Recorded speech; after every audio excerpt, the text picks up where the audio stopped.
This is Mabitleng, which means graveyard. It's the place where the dead are buried. But for the Khumalo family, it's a place that they've called home for the past 7 years. The small informal settlement is situated on the outskirts of Muldersdrift in Krugersdorp. 51-year-old Mbali Khumalo says she was abandoned by an uncle at the age of 11. At the time, she had no birth certificate and has struggled to obtain an ID. Life for her and her family has been difficult. I used to be fed by my neighbors. Life was hard for me. I suffered so much as a little girl. To this day, I don't know if my uncle is alive or not. He just left me here and went to Cape Town. Her 26-year-old daughter Jane Khumalo is facing the same predicament. A bright and shining star in class, the younger Khumalo could not complete her matric as she has no identity document. Jane has 2 children of her own now. She fears they might face the same fate as her and her mother. The two have no birth certificates and have no access to government assistance. Yes, I should understand because I've grown in democracy of 1994 in Mandela, whenever he said we can live apartheid away. So here I am now. I'm suffering again.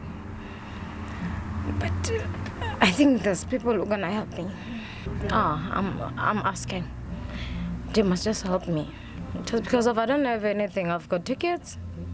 My little boy was supposed to attend the school this year. So I took him back to crèche because they said no, they can't take him just because of a system for an ID number. Yes, they didn't take him. So I took him back at crèche. So they must just help me. Because I'm grade 1 much.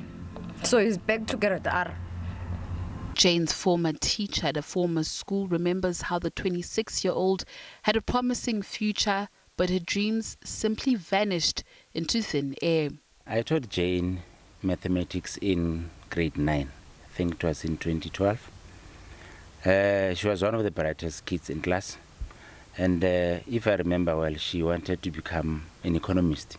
When I heard, I think 4 years later in 2017, that something was very bad with her, I got touched, and then I visited the family, and when I got there, the situation was very, very bad, because they actually living below poverty line. Meanwhile, the plight of the Khumalo family has been brought to the attention of the Home Affairs Department, which has since promised to follow up on the matter. Although Jane's dreams of becoming an economist have been dashed, she still believes that she could make something out of her life only if government could give her a second chance. And that second chance comes in the form of this identity document. Natasha Piri, SABC News, Kromdraai.